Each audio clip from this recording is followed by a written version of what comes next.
So it's day 3 of SCARAB, and last night was kind of odd in that Travis wasn't feeling too good and ended up staying in the room, and you didn't get to come out and play because you were kind of sitting with him. Yeah, I was sitting with him, and Brett wanted to swim in the pool. Yeah, so after our game of, what do we play? Oh, can't think of the name of the game. What did we play earlier Tragedy yesterday? Looper? See, it's already been a long time. No, not that one, the one before it. Games of Thrones? Yeah, which you just saw a segment on. I see, I couldn't remember. See, it's been a day. Game of Thrones. Game So of see, Thrones. I messed it Wow. up too. So now we got to play Tragedy Looper, and I wanted Vanessa to try it because, as a lot of people know, I've said this is a very unique gameplay experience, and whether you like it or dislike it or love it, it's just one of those unique things you need to try. So, what did you think of it? I liked it. Like I said yesterday, though, I felt like I understood it on the outside, and I would need to play it again to really get deep into it. Like I could try to figure out the roles of people, but when you mixed in the main plot and the subplot, I needed a diagram. Yeah, but I did like it. I did like it. And we kind of jumped you in. There was an introductory thing. We kind of skipped over there and went straight to the more advanced. So you jumped to the more advanced stuff. And then last night we got to play Aquasphere again. We wanted to try that again. Again, we liked it. We actually got a game in 90 minutes. So this time we understood the game more, and it flew a little bit quicker for us. And then we played a lot of light games. So first time ever, Vanessa and I got to play For Sale, and I know that's popular to a lot of people, and I see why. For Sale is a fun little bidding game. It is a very fun game, and it was great for us because it was a filler when you're waiting a few minutes for someone else, and it worked perfect for that. But I think it'll be great for us to use at the house with our family members. I think that'll be a good game for people we're trying to introduce into gaming, because anytime someone comes over to the house, we jump on them and say, "What do you want to play?" and it kind of scares them. But that would be a good game to start with. Sweet. So y'all heard it. I just got permission to go buy a game for my wife, so that's pretty cool. Yeah, and then some jewelry for me. Oh, yeah. Buy a game, buy me some jewelry. Speaking of which, we're going to later on be talking to some vendors from Geek Forge, who is a vendor here that makes custom jewelry and bags and stuff, and it's based on a lot of it's comics, book heroes, but they've moved into sci-fi. Yeah, so we're going to do a little segment on them. Yep. You forgot another game, though, that I like, Sushi Go. It's Sushi my first Go. time playing that. That's right. It was a very popular game that came out last year.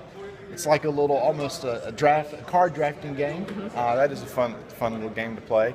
And so while Vanessa was sitting in the room last night, she's getting very crafty as she decided to crochet a little headband here. You're getting into crocheting now as kind of a craft. She wants to get into things like making costumes and crochet. So she's getting into the crafty part of the hobby. Which all started because of Gen Con. So we're talking about SCARAB, but it's time for people to start planning about Gen Con. And I know we've done episodes on why you should take your whole family, and this is one reason. The only reason I got into it was because of seeing the costumes and everything at Gen Con. So Tony has woodworking skills, and Vanessa has crocheting skills. I have no skills, so all my co-hosts have handicraft skills. I got nothing. You're a musician. I'm a hack. Anyway, so hang out with us as we maybe talk to some other people today, and we're going to combine. You paint figures. You paint War Machine figures. You're crafty. See, this is why I like having her on, because she's a good host and she supports me and just doesn't put me down all the time. Well, at least she doesn't do it on camera. So anyway, let's go check and see what else is going on. So I'm here with Alicia Polkowski, who is the marketing director of SCARAB. What exactly is it you do here? What do I do? My unofficial title is Con Pimp. I officially go out and get prizes and sponsors for our lovely games. We have tons and tons of prizes in the board gaming room. You play games, you'll get a ticket. If you draw your ticket, you get to win certain prizes in there. We also have our lovely con swag bags that the first 100 always fight over and get. But those companies donate lots and lots of stuff to us. And then I also get the word out about SCARAB. Not only South Carolina, but North Carolina, Georgia, Florida, Tennessee. We have a lady here from Australia this year. Used to be one of our members used to come from Afghanistan. He would plan his leave to come here. We have people from Seattle, Virginia. So it's my job to make sure people come, and when they get here, they have a good time, and we have things to give them. Yeah, in fact, on our day one blog, I shared the swag bag. I opened it up, so you're the one responsible for that. In fact, I told the listeners that best swag bag of any con I've ever come great. to. So. And when I have a lot of help, I have a wonderful marketing team that comes out, helps me. We put the bags together, and they all have different people that they know within the industry that can help contribute. So it's kind of like we all get together and we work on it. Great. So a lot of people may not know about SCARAB because it is a smaller convention. So what was a little bit of history? How many years has it been around? How did it get started? This is our 5th year. If you notice on that, and on the back of our shirts, we all have our little pip. We are a group of gamers that have been involved in many other different conventions throughout our years, and decided that we've seen the good, the bad, the ugly, the pretty, and let's get together and put on the best gaming convention that we can. We are very humbled with the amount of growth that we've had. Our year 1 exceeded our expectations. Here we are in year 5. We've moved into a much bigger facility last year, a couple years ahead of schedule, which was good problems to have. And we've expanded again this year. So we are a close-knit group, mostly families. That's why we have a whole big kids track, and you'll see babies running around. And we decided that, what's the best way for people to come together from all over, meet, have fun for 4 days, and leave and make friends for life. And that's what we've seen here. And we bring in people from all over. We have demo companies coming in and demoing games that they're like, hey, we've heard a lot about you. Can we come and share? And we're like, sure, come on down. So, and we've actually traveled to other conventions as well and run their gaming. So other conventions hire us, and we will run gaming at local conventions as well, like North Carolina, Georgia, Florida, and we also travel to Gen Con and help run some of the gaming up there. Oh, wow. So Paizo, we help with them in the Pathfinder group. So. Oh, that's fantastic. And speaking of which, your convention caters to a lot of different types of gamers. Yes, so yes. Our channel is mainly focused on board games. You got a nice big board game room Yes. back there and ways to win board game stuff, but there's also a big RPG and rooms around the place, and even miniature gaming, a hall dedicated to miniatures. Yes, we do a little bit of everything. We have a LARP. We have a multimedia room where we do some anime and some karaoke, and it's kind of a hodgepodge there. We have a huge Pathfinder room. So if you like playing Pathfinder RPGs, Pathfinder's and everything, we have other indie RPGs in our room where little-known companies send us things and we demo that for them. We have the miniatures, we have a couple different tournaments for that, and then of course board gaming, because that's what we started off with, was board gaming, and then we have a whole kids track where it's the games for kids, run by kids. Wow. And the adults get very sad that they can't join. They have some really cool games, but no, it's for kids, run by kids, and they have a blast down there. And then we also, for those of you who do not game, and your husband or your wife or your family does, and you're the only non-gamer, we have a whole widows track. And so we will teach you how to knit a Doctor Who scarf, or make jewelry, or make chainmail, and things like that. So if you come here and say there's nothing to do, I can't. There's lots of stuff to do here. So, looking towards the future, do you have any plans for the convention in the future, things you want to expand on? We do. We're going to be running a couple different charity events coming up here, so keep an eye on that, where we're going to be taking over certain areas of the community and running a 3-day gaming where it's 24-hour gaming. You'll see more about that coming up. We do various charity events throughout, different games day events at different stores around, and of course you'll see us pop up here and there at different cons. But if you go to our webpage, we have a whole calendar of events, so if you want to, called the Swarm, if you want to see where the SCARAB Swarm will be swarming next, you can see where we are, and we always have lots of fun there. All right, and last thing, speaking of webpage, what is your website? It is unique. It's if you Google SCARAB Gaming Convention, that is the easiest way to find it. Or you could go to www.s-c-a-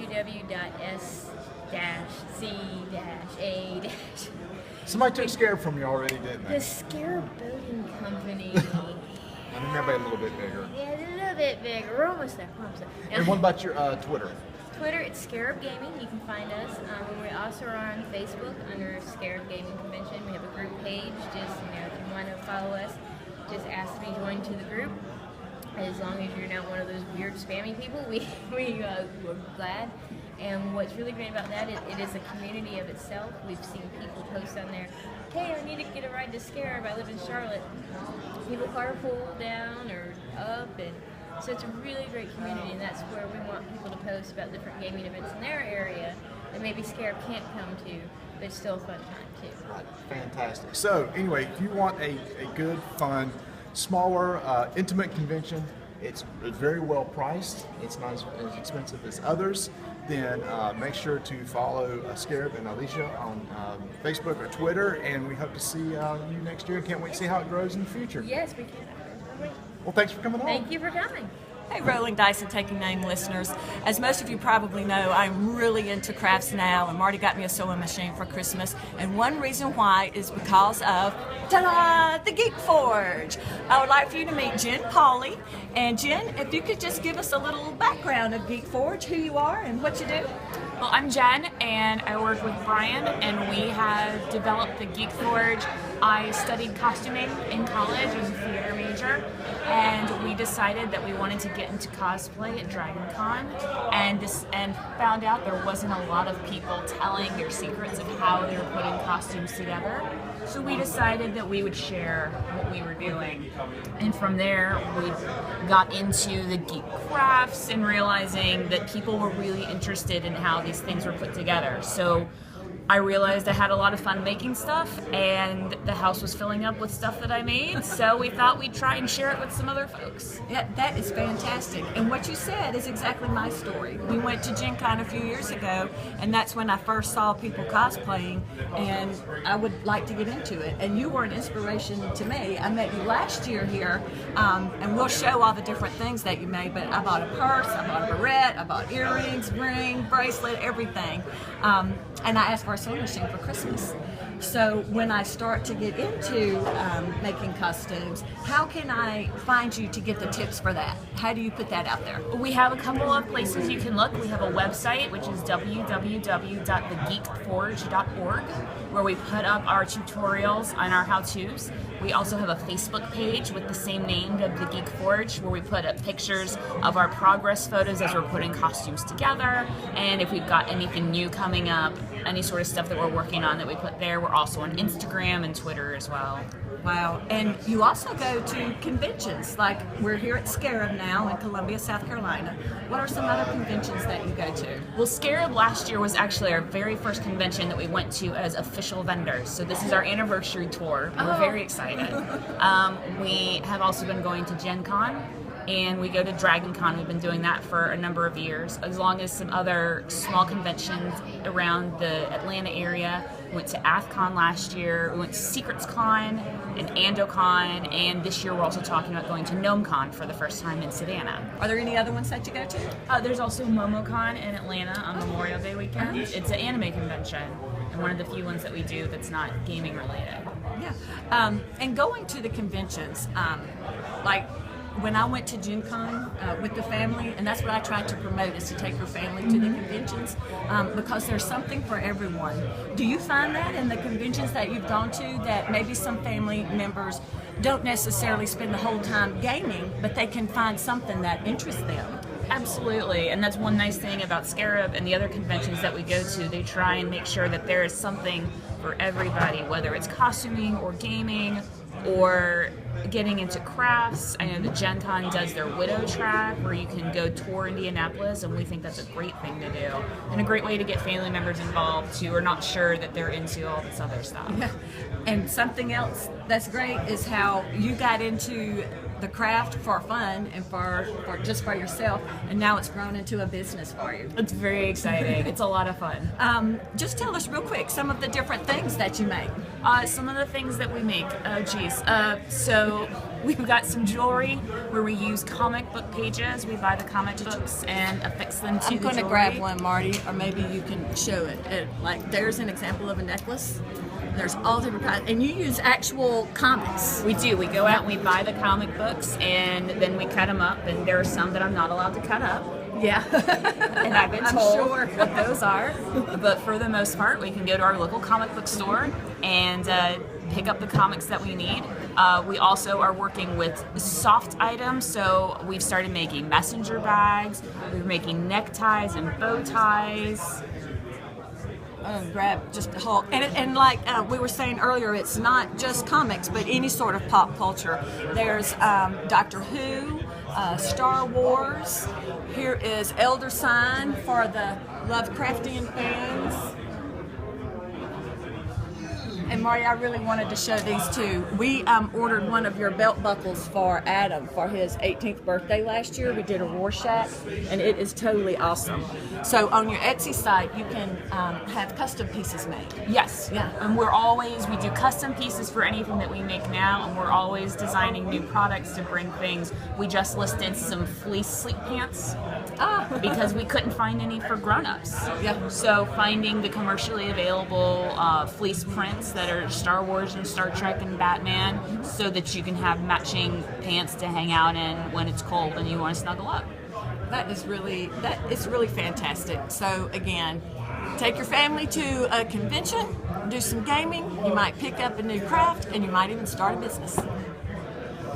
Okay, so we're back home, back where we started from. Back where we started. Into day 3. Fantastic convention. It was really fun. Yeah, it's a lot different going to a small convention than a large convention. It's just there's a lot of benefits to a small convention. I don't think a lot of people think about.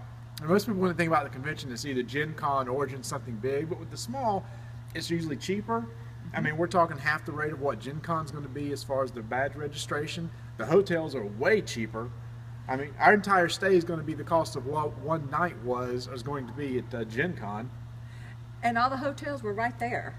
So Yes. You were right in walking distance to the convention center. Well, it wasn't a convention center, but to the center and to all the restaurants. You really didn't have to drive anywhere. Right. So I tell you, if you haven't ever been to a local small con, you should check it out because it is a little bit more intimate. You can see the same people year to year, and there's a lot of things going on. You can get even more involved in a convention because they're always needing help if you want to try to get into gaming and host gaming and whatnot. And I will say I need to correct something. I think I'd said somewhere maybe earlier in this video that the attendance in this convention is around 300. I was way off. I was a guest host on Onboard Games podcast, and they had the director of the convention on there, and he'd mentioned they broke 700 this year.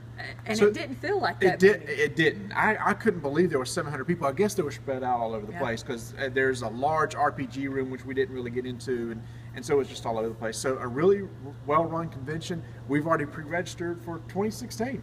Yep, and I had mentioned to you earlier, just to throw out there, that it really is family-oriented. SCARAB is. There were lots of tracks for the children, and I noticed at this convention that there was a greater number of women. The ratio women to men was greater at this convention than other conventions. Still more men there, but there was a high percentage of women, I felt like. And I think it probably was because there was a lot of families. Yes, a lot of yep. spouses and girlfriends also came along. So, all right, well, I want to thank you so much for being the co-host. Do we tell what we played today real quick? Oh, go for it. Cosmic Encounters. I really liked it, and it was my second time playing. After the first time, I didn't like it. I was like, I don't like it. We had so much fun today, and I want to say that's a game that really promotes interaction with the other players. That's a great game to get to know people and interact with people and talk with people rather than just taking turns. I'm sorry. I'm sorry. Our son, who's running the camera, is behind the camera, blowing something out of his mouth. Like, oh, can't get any good help around here these days. No, you can't. But Cosmic Encounters, I really liked. Yeah, except people didn't like the way you ended that game. Hey, just because it ended in a warm, fuzzy group hug, perfect ending for me. Vanessa went for shared victory. She could have had the victory to herself. No, I couldn't. There is no way I could have won. There is no way. So instead of... But she invited everybody along, and everybody shared the victory with well, her. I wasn't going to give the other people to win and me just not win, so a little win. Valid, fair point. So again, thank you so much for co-hosting with me, and we got some more conventions happening this year, and we'll definitely be back to SCARAB next year. Definitely.